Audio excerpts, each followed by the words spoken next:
Yo, what is up, guys? So we have a Plant Synchro deck for 2018. It does involve one card that is that one, but you can technically run 3 more copies of it anyways, courtesy of another card called Magic Contract Door.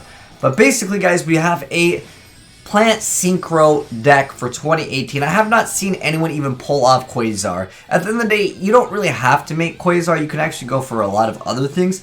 However, it's one of the most iconic Yu-Gi-Oh cards, and it basically phased out. I used to see so many QUASAR decks just in general. It didn't even have to be Plant QUASAR, but plants are definitely one of my favorite archetypes of all time, specifically during the Plant Synchro era, before Librarian though, before QUASAR.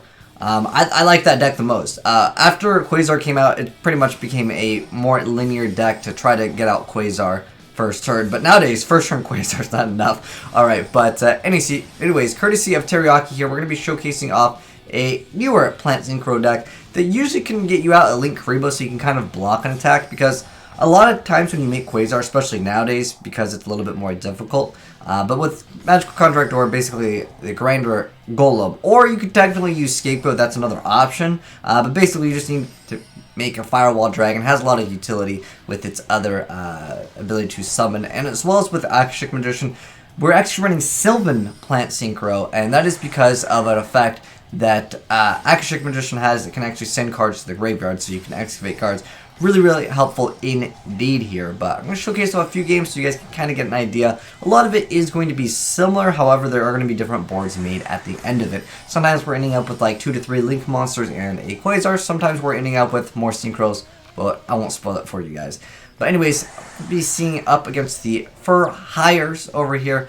And this is actually a really good card, Fragrant Storm, that lets you get rid of a plant, destroy it, and then draw a card. Then if it's another plant monster, you get to reveal it and then draw an extra card. So QUASAR going away over here, but we're still able to get some damage in. And unfortunately, the other guy that's playing the For Hires doesn't really have too many other options. But the card Sensor Differentiation is going to make it so he can only basically control one of each.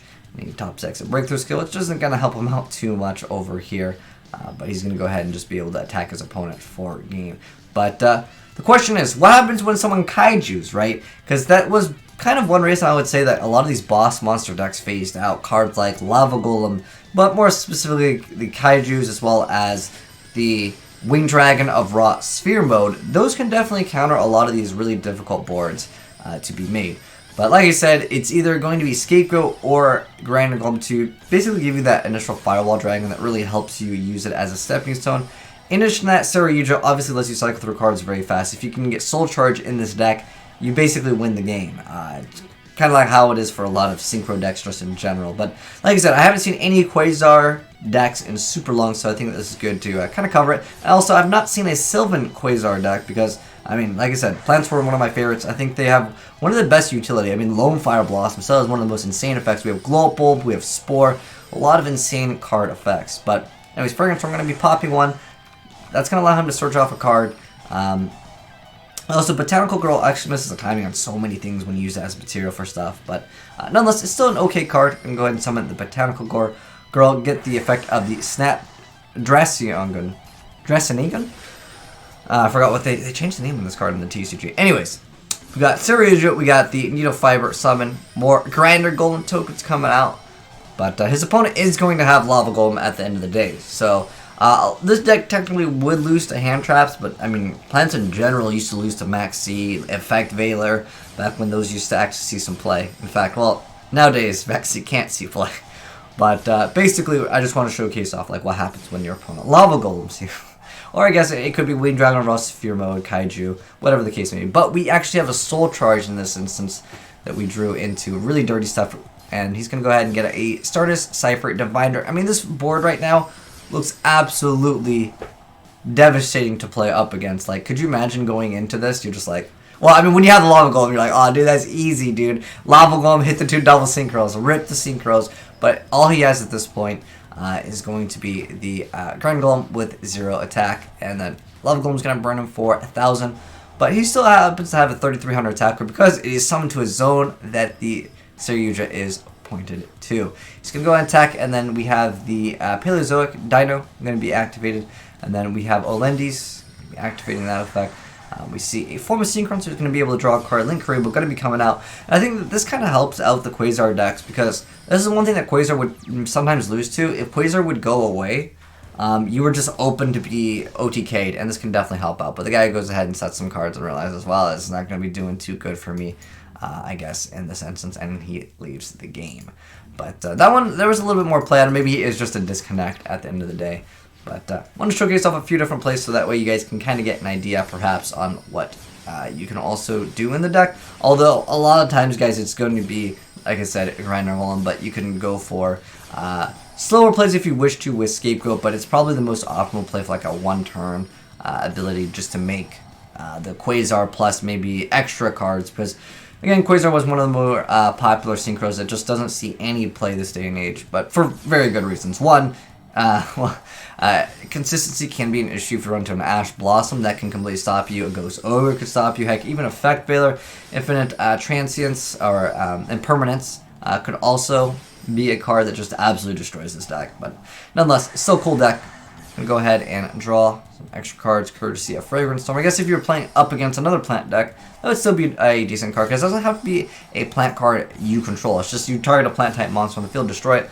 But his opponent's like, yo, dude, you won at that point. I think this one that's this one's pretty good over here. This one is up against Vendrett's, and it's going to go ahead and do the bread and butter plays over here.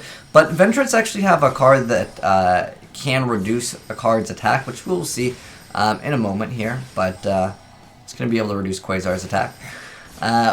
Once again, bread and butter, Grinder Golem plays, going for the Action Magician as well as the Firewall Dragon. I'm going to bounce that card back. Action Magician, let me go ahead and explain the effect, since you guys have pretty much already seen most of the stuff that I wanted to talk about. Anyways, but once per turn, you can declare one card name and excavate cards from the top of your deck equal to the total of link rating of the link monsters co-linked to this card. Then if you excavated any copies of the declared card, you get to add it to your hand. If not, send the rest to the graveyard.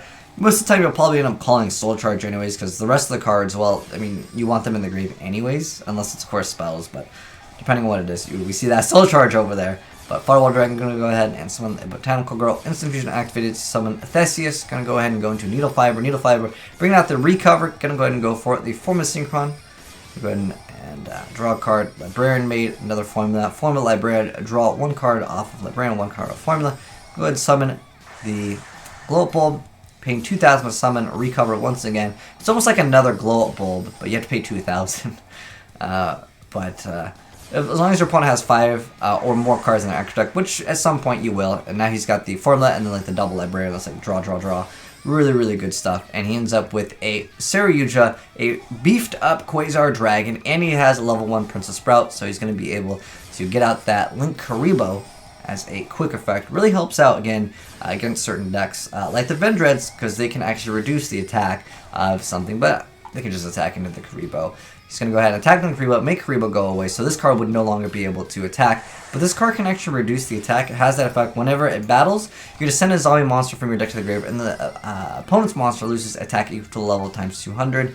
At most, I mean, even with the newer zombie, you would have, like, reducing it by 1,600 attack, but it's not going to be happening today. QUASAR's going to say no to that. Go ahead and attack with the Link Karibo here. And I'll also give you guys a deck profile after this replay, but he's going to go ahead and summon the Revenants. But at this point, it's kind of difficult to defeat a QUASAR when they have Link Karibo. It actually helps out quite a bit. Had he had the Tribute card, yeah, that would have been pretty difficult to deal with as well. But he just didn't have, unfortunately. So he's going to go ahead and activate that card's effect, but it's going to go ahead and get negated. Search out another card. Summon the Hound. Savior's going to go ahead and attack. And Link Karibo, again, see, that's the key right there. Link Karibo being able to negate the attack, but unfortunately, it's just not going to be strong enough because you just didn't have the option. I mean, reducing this card's attack, you would need to get like 2 of those effects out, and Link Karibo, like I said before, is going to stop that from happening in the first place. But that's pretty cool. It definitely showed you guys that it can definitely help out to have that Link Karibo. But anyways, let me go give you guys the deck profile in case any of you guys wanted to run the deck yourself. So it's let me go ahead and grab it. Okay, there we go. So here is the deck profile. So like I said, you could run technically a Scapegoat instead of Grinder Golem, but he'd opt to go for it because it's much faster and, like, you know, you don't really want to wait. But shout out to my boy Terraki for the SYLVAN QUASAR 2018 Link deck. But anyways, Grinder Gold, 3 copies of Botanical Girl, 3 copies of Lonefire, 3 copies of the SYLVAN. I'm just going to call it Snap for short. Then we have Rose Lover, we have Recover, we have Jet Synchron, Spore, 3 copies of Peacekeeper, 3 copies of Turb Sprout, 3 copies of Princess Sprout. These are all great cards, not only to use for, of course, during the SYLVAN engine, but also technically it works quite well with the Firewall and Akashic Magician, which you're going to be doing every single time anyways. So that definitely helps out, plus obviously the plan, so it works well with the other support cards. Then we have Glow Bulb, Instant Fusion. We have 3 copies of Magical Contract Door. So basically you have 4 copies of Grinder Golem. That's basically all this card does. And you can give your opponent maybe a useless card like Fragrant Storm, because you know you're not going to really be leaving plants on the board majority of the time. It's going to be other cards. So you just give them a card that they basically can't use. And then we have 2 copies of the Necroid Synchro. So you banish a tuner and up to 2 non-tuner monsters from your graveyard and special summon a Stardust Synchro monster from your extra deck whose level is the total levels of those banished monsters, but it has its effects negated. But some of the monsters obviously you can get back anyways. But also it's nice to have an extra, you know, monster with 4,000 attack. This might be a win harder card. I think that maybe you can opt to, again, maybe place something like Scapegoat just in case one of your plays goes wrong, or even Called from the Grave. That way you can banish the other person's hand traps, because this is what this deck would technically lose to. Then we have Soul Charge, which, I mean, it's like a win condition on its own. Then we have 3 copies of Fragrant Storm, 1 Foolish, 2 copies of Seeds of Deception. So just as a quick play, it lets you summon a level 2 or lower plant type monster from your hand. You could also opt to run like double summon, so you can maybe perhaps summon something else. That could be an option. Then we have 3 copies of Super Solar Nutrient. So this lets you tribute a level 2 or lower plant type monster, special summon another plant type monster from your hand or deck whose level is less than or equal to the level of the treated monster plus 3. So it's basically just like a, almost like a, what is the card? Transformation, that was the card. Kind of reminds me of that. But anyways, as far as extra, we got Theseus, we got Stardust Cypher Divine Dragon, we got Shooting Quasar, Double Librarian, 2 copies of Formula, 2 copies of YUGIOH, 1 Firewall, 1 Akashic, 1 Needle Fiber, 1 Security Dragon, 1 Link Spider, and of course 1 Link Kariba. The rest of the cards perhaps he was using before and he just didn't really like them. But I mean, if you get an Ibli and a Quasar out, I mean, that's pretty much a game in itself. But yeah, one of the most iconic cards, just has not seen some play, so I definitely wanted to cover this video. But anyways, shout out to my boy Tiraki for sending in the plays. Very, very cool deck indeed, seeing Quasar in 2018. Because, again, I just haven't seen it in a while. And this is definitely a new build. I've not seen SYLVAN's. And it works really well. Like I said, with the Akashic Magician and Firewall Dragon. Really, really simple little concept here to just get some free extra advantage and set you up to making your big board plays. But anyways, hopefully you guys enjoyed the vid. If you did, drop a like on it. And if you're new to the channel, hit that subscribe button to see more new Yu-Gi-Oh content. And if you guys got any cool replays, feel free to always send them in to AzneyesReplays@gmail.com. You get a shout out just like my boy Teriyaki did. But thanks for watching, guys, and I am signing out.